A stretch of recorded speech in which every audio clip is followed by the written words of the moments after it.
बिस्मिल्लाहिर्रहमानिर्रहीम। अस्सलाम वालेकुम स्टूडेंट्स, आज के लेक्चर में हम वेलोसिटी टाइम ग्राफ की मदद से रेक्टिलिनियर मोशन की नेक्स्ट प्रॉब्लम जो वो सॉल्व करते हैं।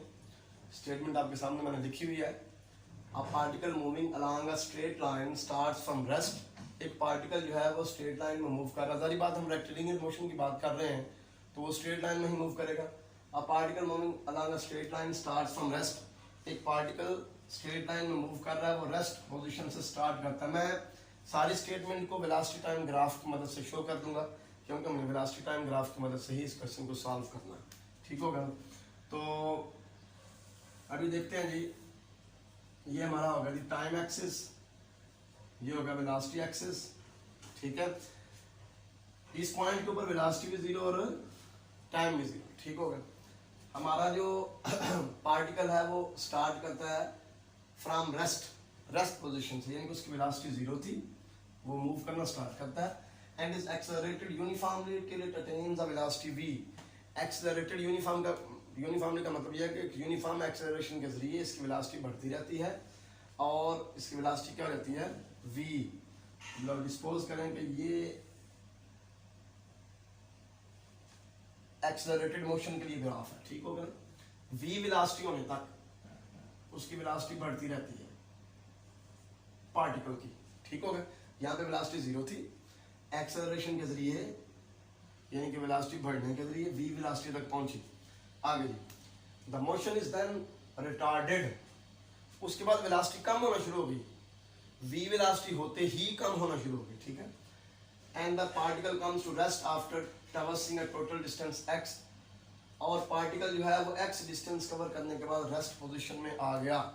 अब क्या हुआ, यहाँ से अचानक फिर वेलोसिटी कम होना शुरू हो गई।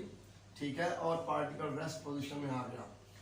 इस सारे टाइम में जो डिस्टेंस कवर हुआ वो x है। ठीक है, अब x डिस्टेंस क्या होगा, ये हमारा वेलोसिटी टाइम ग्राफ है ना, ये OA लाइन और AB लाइन, ये हमारा वेलोसिटी टाइम ग्राफ है। ठीक है, इस ग्राफ के नीचे ये जो एरिया है, ये वाला एरिया, ये ट्रायंगल और ये ट्रायंगल, ये हमारा डिस्टेंस कवर्ड है। मैंने आपको प्रीवियस लेक्चर में बताया था कि वेलोसिटी टाइम ग्राफ के नीचे जो एरिया होता है वो हमारा डिस्टेंस कवर्ड होता है। ठीक होगा?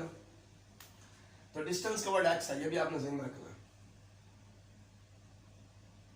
If the acceleration is f, कहता है अगर एक्सेलरेटेड मोशन जो है उसकी एक्सेलरेशन क्या है, f है, यानी कि OA का स्लोप f है। Find the retardation and the total time taken by the particle from rest to rest. कहता है ये रिटार्डेशन फाइंड करो, यानी कि नेगेटिव जो वेलोसिटी कम हो रही है जब, तो उस वक्त जो उसका एक्सेलरेशन है, नेगेटिव एक्सेलरेशन है, वो फाइंड करो। And the time taken by the particle from rest to rest, और टोटल टाइम स्टार्ट से लेकर एंड तक टोटल टाइम, यानी कि ये हमने फाइंड करना है OB। ठीक होगा ना? हम ऐसा करते हैं, सपोज कर लेते हैं let T1 is time of accelerated motion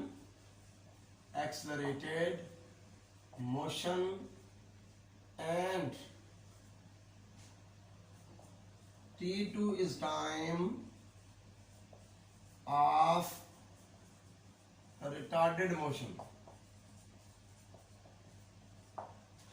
फर्ज करें T1 हमारा टाइम है एक्सेलरेशन मोशन का, एक्सेलरेटेड मोशन का, यानी कि यहां से लेकर इस पॉइंट का नाम सपोज करें हम m रख लेते हैं। ठीक होगा? OM जो है वो असल में क्या है, T1 है, और T2 टाइम है रिटार्डेड मोशन का, MB जो है ये T2 है। Let A is required retardation, that A is required retardation।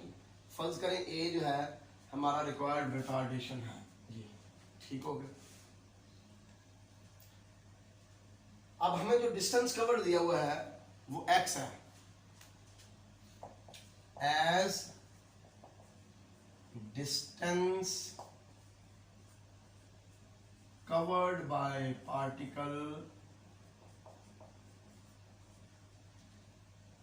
Is x, so x किसके इक्वल होगा जी, इस एरिया के equal, area of triangle O A B, ठीक है, क्योंकि ये वेलोसिटी टाइम ग्राफ के नीचे टोटल एरिया है। अब ये जो ट्राइंगल ओ ए बी है इसके दो हिस्से हैं, ट्राइंगल ओ ए एम का area plus triangle O B O A M का एरिया और ट्राइंगल बी ए एम का एरिया। बी ए एम का एरिया, ठीक होगा ना, ये एरिया और ये एरिया। अब देखें, ये जो ट्राइंगल ओ ए एम है इसकी हाइट v है और बेस की लेंथ t1 है, तो ट्राइंगल के एरिया का फार्मूला होता है 1/2 बेस इंटू हाइट, ठीक है, तो ये आ जाएगा 1/2 v/t1। सिमिलरली इस ट्राइंगल का एरिया क्या होगा 1/2 v into t2 base into height, ठीक हो गया जी। तो ये हमारे पास आ गया 2 तरह का मल्टीप्लाई हो जाएगा, 2x इक्वल टू v आ गया कॉमन t1 प्लस t2, ठीक हो गया जनाब। तो यहां से t1 प्लस t2 की वैल्यू क्या आ गई,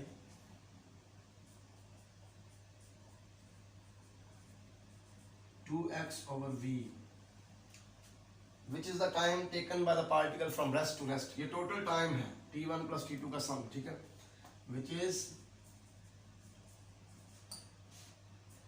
time taken by particle from rest to rest, ठीक है। एक रिक्वायरमेंट हमारे क्वेश्चन की तो पूरी हो गई। तो मैं ऐसे करता हूं, इसका नाम रख लेता हूं t, टोटल टाइम का नाम t रख लेता हूं। ये टाइम टेकन है फ्रॉम रेस्ट टू रेस्ट, ठीक हो गया। अब जो हमारी दूसरी रिक्वायरमेंट है वो क्या है, फाइंड द रिटार्डेशन। ये a हमने फाइंड करना है। अब आपको पता है कि जो एक्सेलरेशन है ये वेलोसिटी टाइम ग्राफ का स्लोप होता है, लिहाजा ये f जो है ये क्या होगा, change in velocity over change in time, यानी कि v ओवर t1 होगा। No f is equal to v over t1 and a is equal to v over t2। Similarly retardation भी उसी तरह v ओवर t2 होगा। तो यहां से हमारे पास जो t1 की वैल्यू आएगी वो आएगी जी v ओवर f और t2 की वैल्यू आएगी v ओवर a, ठीक होगा। इसको आप कहते हैं इक्वेशन a इसको, और आप t1 और t2 की वैल्यू यहाँ पे पुट करते हैं। Put values of t1 and t2 in equation a, put in a, ये वैल्यूज आप इक्वेशन a में पुट करते हैं। तो t1 की वैल्यू आ गई जी v ओवर f, t2 की वैल्यू आ गई v ओवर a, और ये साइड हमारे पास क्या है जी 2x ओवर v। अब हमारा टारगेट क्या है, a की वैल्यू निकालना, हमने a की वैल्यू निकालनी है। इसलिए आप ऐसा करें कि v ओवर a को इस तरफ रखें, 2x ओवर v, और v ओवर f को इस तरफ ले लें, ठीक होगा ना। v f एलसीएम ले लें,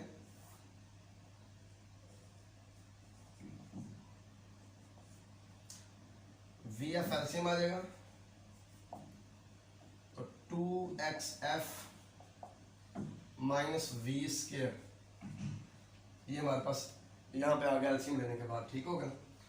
तो ये v ओवर a की वैल्यू अगर हम रेसिप्रोकल ले लें तो a ओवर v की वैल्यू आ जाएगी, a ओवर v इक्वल आ जाएगा जी v f over 2xf minus v square, ठीक हो गया। तो यहाँ से एक्सेलरेशन की वैल्यू आ गई, ये v इधर रिटार्डेशन की, v उधर जाकर मल्टीप्लाई हो गया, v square f over 2xf minus v square. तो इस तरह हमने टोटल टाइम टेकन भी फाइंड कर लिया और रिटार्डेशन भी फाइंड कर दी मोशन की, ये जो रिटार्डेड मोशन है उसके रिटार्डेशन भी फाइंड कर दी। यही हमारे क्वेश्चन की डिमांड थी। मुझे उम्मीद है आपको समझ आ चुकी होगी। अल्लाह हाफिज़, अस्सलाम वालेकुम।